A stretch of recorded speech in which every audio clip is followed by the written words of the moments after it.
You're listening to Errol Parker and Clancy Overall, editors of the Batuta Advocate, on Desert Rock FM. Welcome back to the Batuta Advocate radio show, recording live in downtown Batuta. You're joined by myself, Clancy Overall. Errol Parker has a scratchy throat, so he is out of the picture for 7 days, as is company policy. Instead, he's being replaced by the young fella, the K. McGrath of the Diamantina, Wendell Hussey. Thank you for joining us, Wendell. Thank you for having me, Clancy. It's an interesting one with Errol Parker, isn't it? He hasn't been a big believer in the virus, so interesting that he is adhering to it. Hasn't been too much of a carry-on. It's getting to that point now where everyone can start to touch and feel it. 100,000 cases in one day. The other day, everyone kind of knows someone who's got it, so it's kind of hard to convince yourself that it doesn't exist. Which is funny because this is just about where America was leading into their election. It actually became quite real. You couldn't take a partisan approach to the virus in those final stages before Donald Trump left office, even to the point where Donald Trump contracted it and had to admit that. Yeah, they had their COVID election, and it looks like we're going to have our COVID election coming up shortly. Yeah, Clancy. and to discuss it, we're going to announce it today, right here on the Batuta Advocate podcast. The federal election campaign has started. It's on. And to talk about that today, we're joined by the same guest we got on the show last time around to discuss the US election. He's an analyst of sorts. He's definitely a pundit, and he's a journalist. And as of now, he is a high-profile Channel 9 identity. A Channel 9 psophologist? Yeah, psophologist. The Anthony Green of Channel 9? Anthony Green of Channel 9, or even, you could say nowadays that Anthony Green is the Charles Croucher of the ABC. Yeah. So that's what everyone says. That's what they're saying. Thank you for joining us today, Crouch. How are you? So nice to be back. Commiserations that, people are out sick, but he shouldn't have gone to the races. No, we said that. He shouldn't, and especially weekday at the trots. Like, what are we talking about? Pretty degenerate behaviour. In his room, drinking the champagne with sparkling wine. Sparkling canned as well. the new type. The canned sparkling. Delicious. Now, Crouch, there's a lot going on. Would you also agree that the Australian federal election campaign has started? Oh, yeah, it's underway. Absolutely. Yeah. Hey, conceivably, the first time that the Prime Minister might call the election is probably next week after Australia Day. Now, a month or two ago, before Omicron became a thing, I would have said, we're on. Yeah. Now I'm saying not so much. So what's the latest he could push this back to? Feasibly, mid-May. May 14, May 21. That's the latest. That's the latest, to have both House and Senate, which is what you always do. Yeah. There is a scenario where he could push it back to, I think, September or October, and in fact have a Senate election first and then a House election. I mean, that is desperate times when we start talking about this kind of shit. That would be another debacle on the hands. I think that'd be a real indication that things aren't going well for the Prime Minister. So May is the likely time we're going to go to the polls. As late as possible. Would it be that final weekend, or would it be like the weekend before, just to try and make it look like they aren't pushing it out and waiting for this next wave? The 7th of May, I mean, you factor in Easter. 7th of May, you get Anzac Day. Yeah. It's a nice time to be Prime Minister. Good optics. Good optics on Anzac Day. You can be Prime Minister, play two up. Usually it's Melbourne Cup Day and someone wins. So Anzac Day is a good time. And then I think probably the 5 weeks or 4 That's weeks. Providing our diggers don't get locked indoors Well, and aren't allowed to march. That's actually in play. It's a good thought. Yeah, so maybe the latest weekend then. Push it back. Let's look at September. Yeah. So I want to kind of talk about what has changed in the last month. Yep. Before Christmas was an interesting one. Omicron, there was a feeling that we're just going to put the blinds down, and because the politicians definitely didn't want to think about it, but the people didn't either. We're just, come on, relentless. This thing is relentless. 2022 is looking the same. We didn't want to even think about it, and now we've realised we know what it is. It's affecting the vaccinated. It's not really killing people, but the percentages aren't very favourable in terms of hospitalisation. So it is very much an issue that is a political issue that has almost completely eviscerated any goodwill the government might have had heading into Christmas. Well, hot girl summer's gone. Yeah, first and it's foremost, the hot vac summer that we're all looking forward to. The other thing is everyone's got used to lining up now. Yeah. And you have to line up to get a test. You have to line up to get toilet paper. When was the last time you spent 5 hours anywhere? Exactly. People we regularly on the Today Show, across to one of the reporters at 5:30, and maybe a reporter in Queensland, so it's 4:30, and there's 40 cars here. Like 40 cars?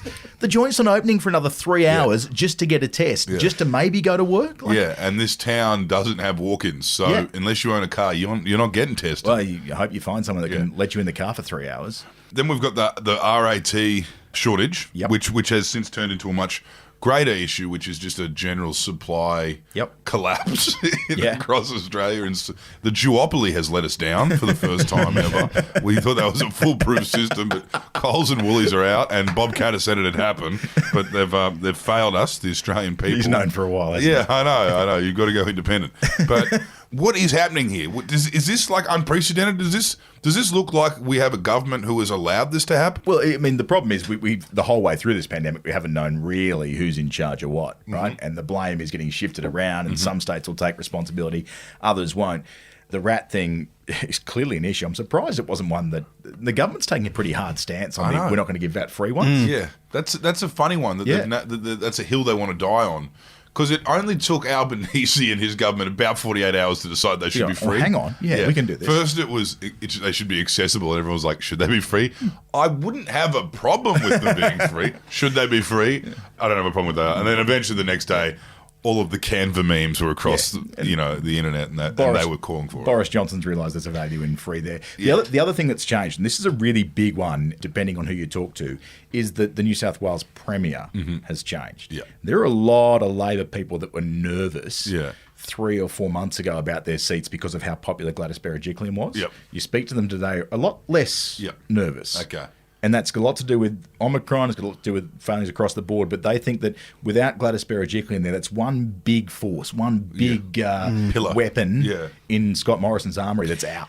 Even then, he didn't really look after that front line he had in New South Wales, which was Gladys. He didn't, from the bushfires through to that's the state's responsibility in the pandemic, he kind of took Gladys for granted, and now he has Perrottet, who doesn't give a fuck about how he feels. Yeah, and isn't real keen on the Prime Minister. We've seen that time and time again. And plenty of the nation still perceives him as the Prime Minister for New South Wales. Yeah, yeah. So, there's a lot of those western, like real far western Sydney into the mountains. A lot of those MPs are a lot happier with the situation now on the Labor side. Okay. Is it a state level or a federal level? No, federal level. Federal, okay. Level. They were worried about... I mean, the premiers have been boosted, right? Everyone knows who all the premiers are now. That wasn't the case 3 or 6 years ago. Okay. And so they have these high-profile premiers that can become electoral assets that people see as leaders.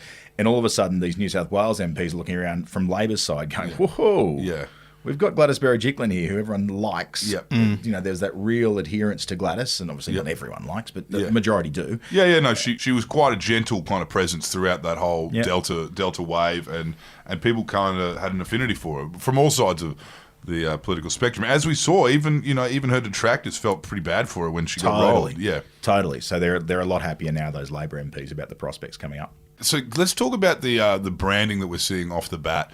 Morrison has, from I guess the 2019 campaign, his strongest asset was that a lot of the public didn't really know who he was. And then he lent into the Daggy Dad, and the theory is, and it's been written about, is that he actually took ScoMo from Albo. He took that brand. The husky dad who loved his rugby league, who, was a bit sloppier. And even the name, he was never really ScoMo. He wasn't called that in school, and he wasn't called that before he became treasurer. So that was a branding exercise, and he did well, and he was seeing them like beach balls against Short. Yeah. He can't really do that anymore because right now people aren't looking for a Daggy Dad. They're not really looking for that. And Albanese certainly ditched it. Yeah, the other thing, I think, to be fair to the Prime Minister, going in, he was seen as competent as well. Yeah. He was a very successful as Immigration Minister, doing what he said he would do. Yep. He had that brief stint as Families Minister, which didn't hurt his reputation either, and then straight into Treasurer. Yeah. And that's when you can hold the budget. He presented, it was all there. If you can survive immigration without being like having your entire political kind of brand destroyed, that's a pretty good sign. There aren't many that have. Yeah. And he wasn't coming out and saying scary things for a lot of people like Shorten was. Yeah. Whereas Albo hasn't seemed to say too much other than just this has been cooked. He's Yeah. cooked this, Morrison. Yeah. This is not competent. This is what we should be doing. Yeah, very good point. And both sides tend to admit this is going to be more a referendum on the Prime Minister and the handling of the pandemic than a comparison between two prospective leaders. I mean, I'm sure the Morrison team will try and make it that. We'll go head to head. You know, the other thing that I think the PM will lean into is that family idea. Yeah. You know, have you heard at the end of the press conference last week wishing his wife a happy anniversary? There'll be more of early prediction. Yeah. A lot of Jenny this Okay. year and the girls and that family idea and one of us, one of the family, look at the key marginal seats where they are, family, suburbs. That's what he can lean into, and that might be the pivot he takes. As opposed to the empty nester single dad, which Albanese's offering up. But Albanese also has had a change in brand as well. He's got a little bit of a Turnbull light going on. I feel the chinos and the different glasses, and he actually is quite seamless in Queensland, which is interesting because he's a real inner city Sydney guy, and not inner city Sydney in the sense of like the detached online Twitter kind of brand. He's very much a South Sydney boy. Yes. Yeah. Knows the local pubs. Yeah, knows all that and has been there, has been around. He's he's a 2GB kind of identity. Talkback radio, and when we say rugby league, we mean it too. Yeah, exactly. He got the Rabbitohs back into the competition. He went toe to toe with Murdoch before, and he's kind of maintained those relationships, which Morrison doesn't seem to have done because he did kind of come out of nowhere. Yeah, well, he a backroom person that came front room and took that the marketing idea that went through and had competency and was good in the ministerial. But you're right about Albanese. He's been around for a long time. Yeah. I'm not sure people know a lot about it. Yeah. He's sort of always been that third or fourth banana and everyone recognised a good attack dog.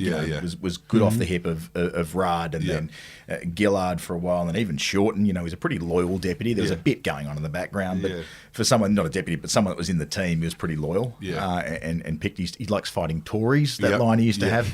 But that doesn't mean much to people. Yeah. Like fighting Tories is a purely political idea. Yeah. What he's trying to do now is mean things to people. Yeah. Do you think this has been like a 20-year plan for Albanese to wait it out, or has this just landed in his lap? I think they landed in the lap. Yeah. Yeah. I think he would have liked it when he went toe-to-toe with Shorten after the end of the Rudd years. Yeah. That was when it was good time. But he's there. Yeah. He's got the experience. He's got a pretty loyal and similar team around him still. And he can unite a pretty young front bench that looks pretty talented at the moment and a lot of up-and-comers there. So it's a good side to take in. Yeah.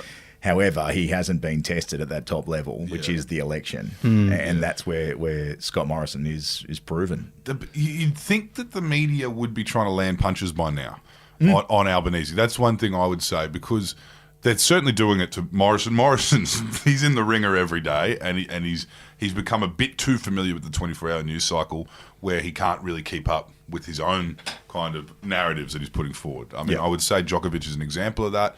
Everyone kind of saw that as him as a bit of a dead cat on the table, and it's kind of come back. It's a Macron all over again. It's come back to bite him, and it might actually blow up at the Australian Open with a microphone in Novak's hands. It could easily and become world news.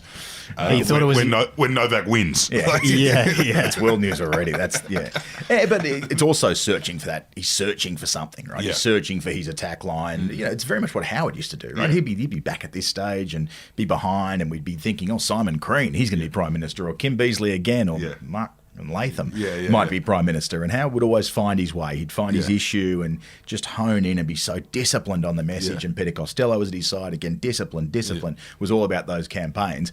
Whether Morrison has the team to do it, he certainly has the discipline. Yeah. He can campaign. He's a talented campaigner. He's just finding his issue at the moment. We've seen a couple of swings and misses so far. What does he attack Albo and Labor on? I don't know. Get government out of your life. That was one angle he was running, but it's kind of like we kind of need them. We want them more in our life. Government's in our life. They also haven't been in government for 10 years. That's the other weird part. Like, it's hard to keep attacking an opposition when they haven't had that. It was 6 pretty chaotic years under, I guess, taxes. And that's one of the reasons I think we will be going in May. I've spoken to a couple of ministers in the last week, and they both said, the PM wants a budget. Yep. Makes sense. And that's at the end of March, is it? Yeah, early March, I think. Yeah, okay. So you'd take the budget, and then you can launch your campaign from there. Sweeteners. The first budget with no tax. Forget the deficit. It's fine. So what do you think Morrison hasn't found an opening on Labor to land just yet.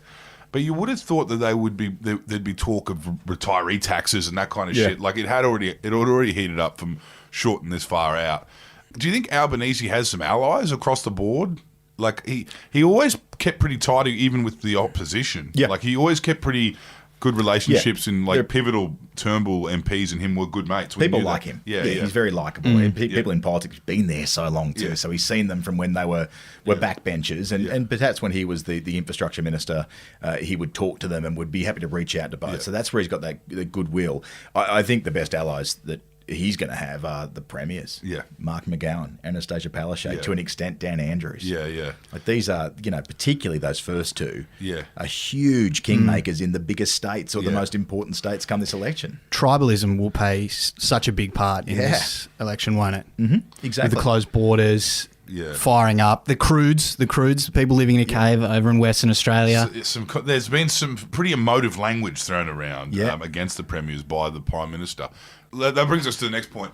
Seats to watch. What are you kind of looking at here? I mean, obviously, Queensland as a whole, seeing a lot of candidates Labor's putting forward in central Queensland that kind of hark back to the old days of Labor with a lot of goatees, a lot of, a lot of kind of... They're not going to lose that Adani election twice, are they? A lot of male pattern baldness going on down there. No Greens caravans up to... No, Bob Brown will not be allowed to cross. And they can't... That's one thing they've been trying to land is Labor, more like secret Greens. It's like, I don't actually think you can do that when you've got names like Russell Robertson and shit like that kind of being thrown around up there.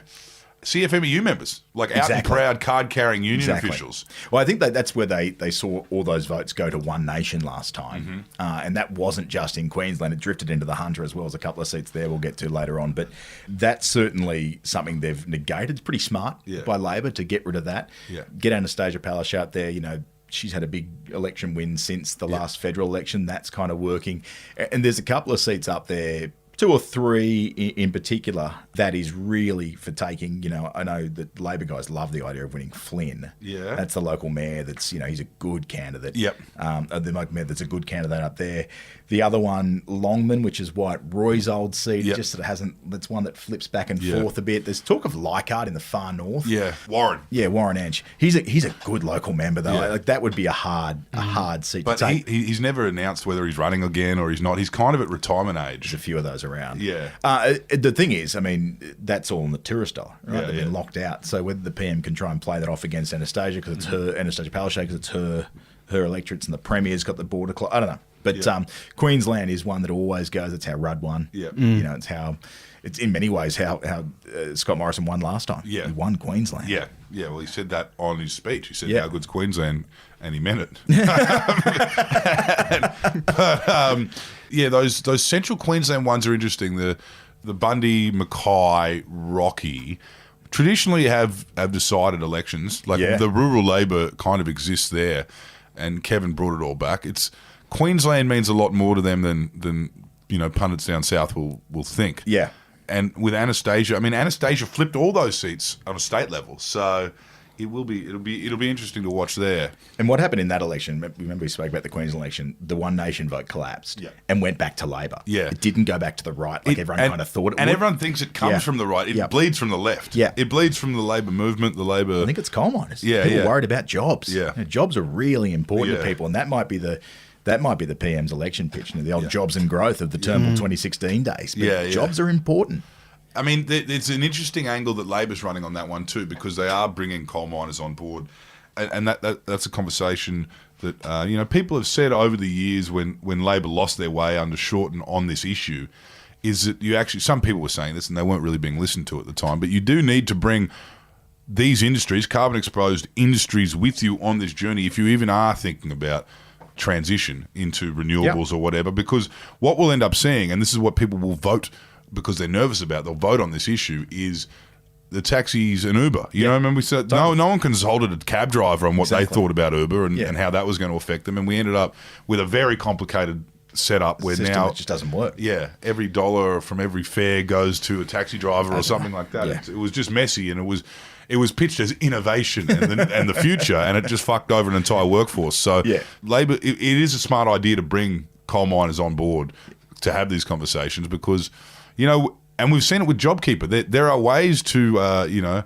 furlough a workforce or parlay Keep one. them on board. Yeah. Geez, it costs a lot, though. And we can't afford rats. So the other one, I mean, you saw where Albo was last week. He was up, Albanese's up there with Jim Chalmers, who's all of a sudden becoming the front man for Labor and is landing some punches. Yeah. So his lines are sharp. Yeah. Like, he's become the guy. So we may end up seeing, Jim Chalmers and Josh Frydenberg, probably two of the better performers of both parties, going head-to-head a bit as the treasurer and shadow treasurer.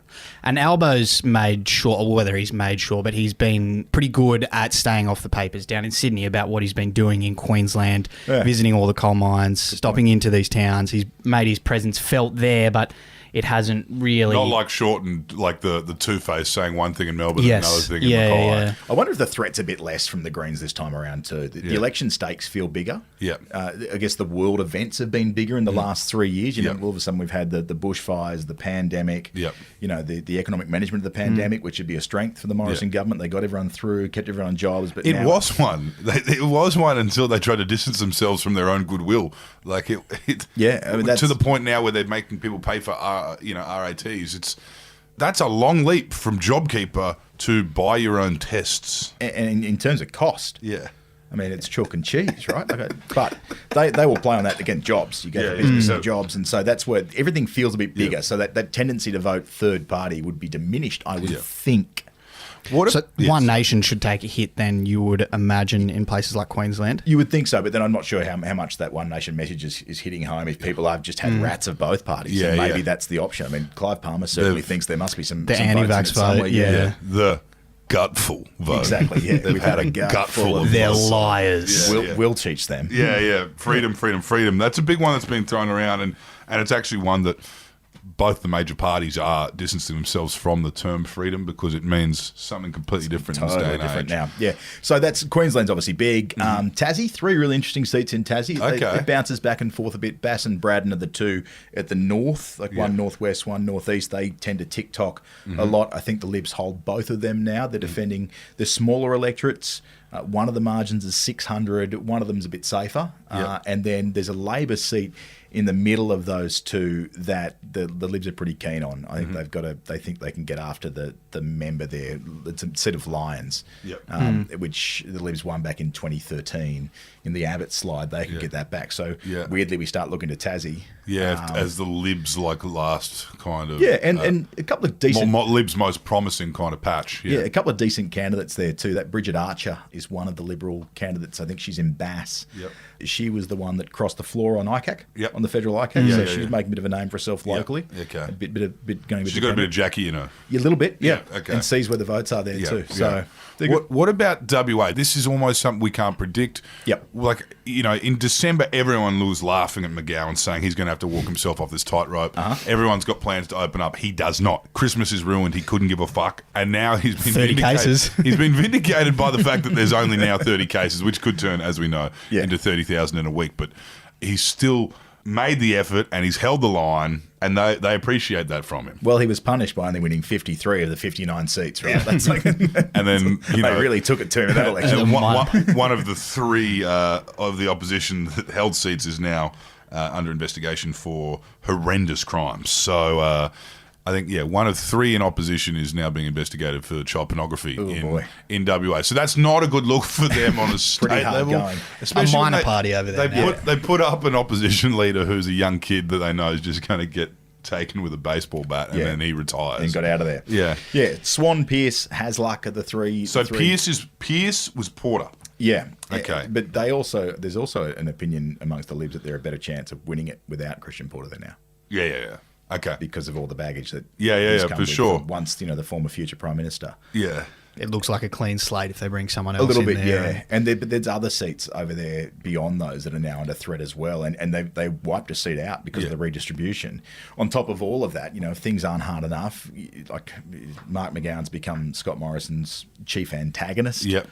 Almost, they've gone toe to toe. The PM will eventually get over there and we're to try. Yeah. But the Libs... There's a big chance he won't be able to get there, though, before an election, right? Well, that's why I think another reason I think we're going in May, not... Yeah. It's hard to call an election on the 29th of January and not be able to go to one of the states without quarantining. Yeah. But the other thing is that, the Liberals, one of the best campaigners that Libs had, certainly one of the best campaigners I think the country's seen in the last few generations, is Julie Bishop. Yep. West Australian, she's not there anymore. Yeah. So whether they can, politely ask her to get back on the campaign trail and whether she politely declines or, that's going to be hard for them too. They'll keep her old seat, but they won't have her... star power, profile, fundraising power too. People pay money to go and to hear her talk. That means things. Yeah. Who are the people to look out for in terms of high-profile characters in the Liberal Party now? There's not a lot. There's obviously Dutton, Morrison. Who else are we looking for? Hunt's gone. The talent's spreading quite kind of thin. This happens when you have generational wars between two factions. You think Labor went through it. After 2013, the only man standing was Swan, really, at the end of it all. Yeah, he looked around and Nicola Roxon or Steve Smith over in WA, Greg Combay here, they were all gone. They got the hell out of there. Yeah. So it's hard. Look, Josh Frydenberg certainly draws a crowd still and is a good media performer and he works hard, not afraid to talk. Yeah. The PM obviously is a good campaigner and I think he'll be putting himself very much front and centre. He's great on optics. That's what he's great on. Not so good on messaging at the back end of his first term. For example, the Thursday press conference, 15 minutes of waffle, finishing strong with happy anniversary, Jenny. Yeah. But when all the world's tennis journalists were turning into people up at midnight in New York. All of Eastern Europe was watching that press conference and there was not one comment about it. And it's been deferred. And a lot like net zero, the tough decisions kind of get deferred. They get... they're deferred until the very last minute and they try and do it in the dead of the night. Which in itself might be a decision to do that. Yeah. Every decision becomes a risk now and every risk becomes a decision. Yeah. And so, if there is no good answer, then maybe you just hold off. Yeah. What are we thinking here with, Frydenberg's, here's the hypothetical for after the election. If Morrison finds himself in a position where he's no longer leader of his own party, what happens? Who is next in the... We've mentioned Frydenberg, but he's also got his own baggage with the factions, He would struggle. Kooyong, Jewish man, kind of doesn't really land with a lot of these kind of power brokers in the, outside of the cities within the LNP or within the coalition. Particularly up in Queensland. Yeah. Who are we thinking? Who is their next... Porter finally gets his chance. Peter Dutton. I would think, particularly if the Liberal Party the coalition loses the election, then I would imagine Peter Dutton would be a pretty devastating opposition leader. Yeah. He certainly can land a hit. Yeah. Can throw a few. Abbott was great in opposition. Yeah. Totally. Yeah. Is he a chance of losing his seat potentially? That comes up every 3 years it feels, and every 3 years it feels like he wins it and wins it pretty comfortably. That's another thing I think Labor are a little more focused on this time around. Last time it was short and it was big picture. They were talking about generational wipeout, given the way everything was going. I think you'll see Labor focus on really winning 76 seats. Yep.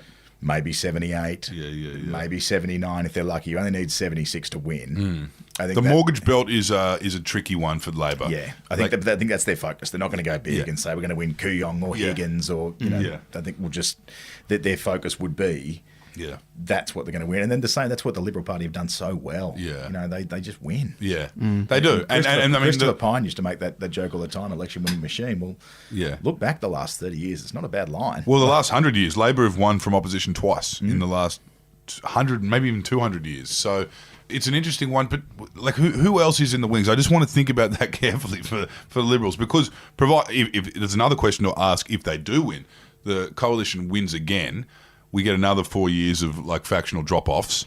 Who is next in the wings? There's Sucker, is that how you say it? Yeah, Michael Sukkar, Yeah, Sukkar.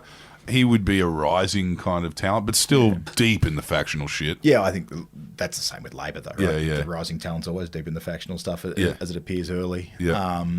Trent Zimmerman, yeah, is fairly... Karen Andrews up on the current Home Affairs Minister. She's had a meteoric rise. She's from the Gold Coast, sort of popular. There's people coming through. I would say that the generation next for Labor has had more publicity and more experience just because they've been in opposition. Yeah. So you kind of you cut your teeth. And there's a bit of cream that's been able to rise without being cut down. So, yeah, that's an interesting one. You mentioned Zimmerman there, because that brings me to to the other point, and it's going to be a big thing to watch this election, is the independents. Zimmerman's got I guess you'd say, a turquoise young woman coming up against him.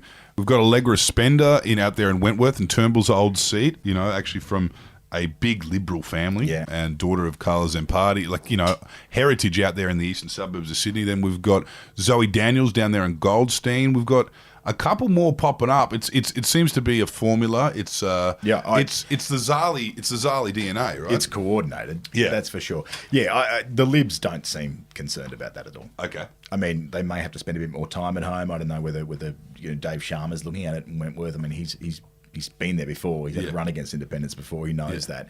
They seem to think this is the two-horse races in those electorates. And it's one of those things where there's a bit of profile and a bit of media attention around it, but realistically, at the end of the day, people aren't voting in big numbers for them. They just seem to think, and look at the history. There's not many independents that fight their way in, particularly in cities. And particularly with this new model of, Homes of Court money funding. It's basically a third party that's coming through the ranks here.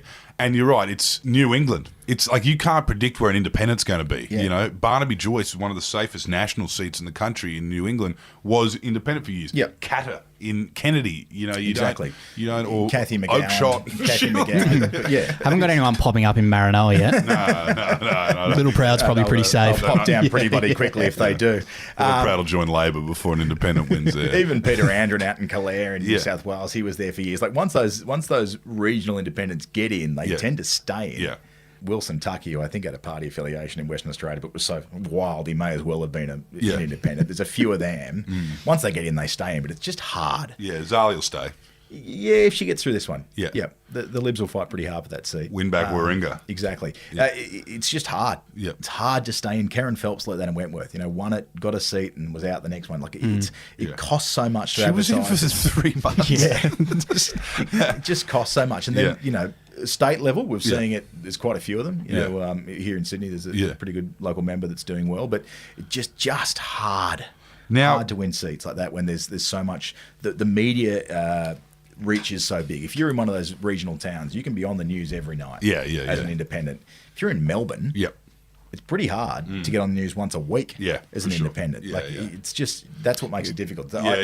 Tony Windsor would just walk into the Tamworth newspaper, Channel 7, just tell them what's up. What Katter does, he'll drive an hour, he'll hook up his own thing. There are some with their own, little satellite setups. They go into.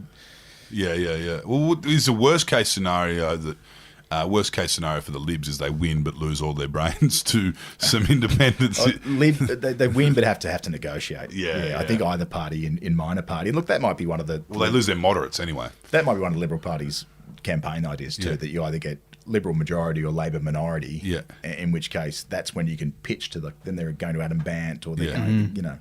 We get back to that Gillard 2010 feel when it was Oakshott and Catter and Tony Windsor every time we rolled around.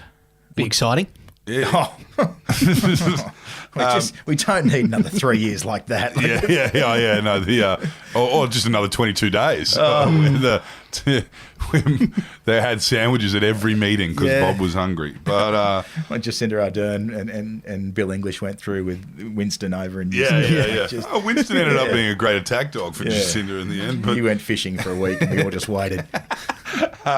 Now, just lastly, and this is obviously something that we can't really talk on, from our own opinions don't really matter this much, but data might say something, and I'm not sure what you're seeing, but the women's safety, the primal scream at the election, obviously has come into consideration in terms of picking candidates across the country. The Libs know that they need to change just how they look on paper. And Labor's kept it at 50-50 of new candidates, male-female, split. Do you think this is something they're thinking about? It should be something that everyone's thinking about. I think we can all agree that that women are underrepresented in the parliament. We say as three blokes sitting here talking. But Parliament of Desert Rock. That's certainly a thing. My feeling, gut instinct is, as has happened in every election we've seen so far, is the top issue is the top issue, and that's coronavirus, and it just wipes everything else out. Yeah. And it all becomes on how you handled, and if you did it well... What was it, 2019? Negative gearing? What do you think it was? Yeah. Probably. Yeah, Franking credits. Yeah. Climate change. Yeah, jobs. Yeah, again, like taxes. Taxes was a big thing then too, and everyone was... Change was the issue last time, and now actually they're looking for a bit of it, so... Yeah, but look, it might be. Yeah. There might be this deeply angry, fed up coalition of women and some men that need to see change on that issue. Mm-hmm. You know, the one candidate that's sort of been on the sidelines of that, but we haven't spoken about, is David Pocock in WA. Like he sort of, in ACT, he sort of gets on board that independent, you know, environmental thing. What do you think? You spent a bit of time in Canberra. What do you think he's got a shot down there? It's going to be really hard. Yeah, really hard. Who's he got to knock off? There's only two. Yeah, Zed Sezelja is usually the second on the list. He's the coalition former state opposition leader. Just a bit further right of Genghis Khan. He is very bright. Yeah. Good communicator, very keen. Young. Yeah. Very bright. Okay. I think that's hard. Yeah. That's hard. High profile, maybe. Yeah. Be a hell of a thing if he did it. Yeah. Or in the other way, you know, knocked out the Labor senator with Katie Gallagher there. Yeah. Like maybe that's I don't know. That's hard though. Okay. But back to the issue, the women's vote. Yeah, I don't know that there's a lot of votes that will be changed through all that. Yep. Which is what obviously, you know, Labor start behind. Yep. They need to change votes. Mm-hmm. The coalition are government now, so whether that changes enough votes in the right place, we'll wait and see. Who knows? There's 5 months to go too. There could be something. Well, we never know. You never know what's going to be the issue next week.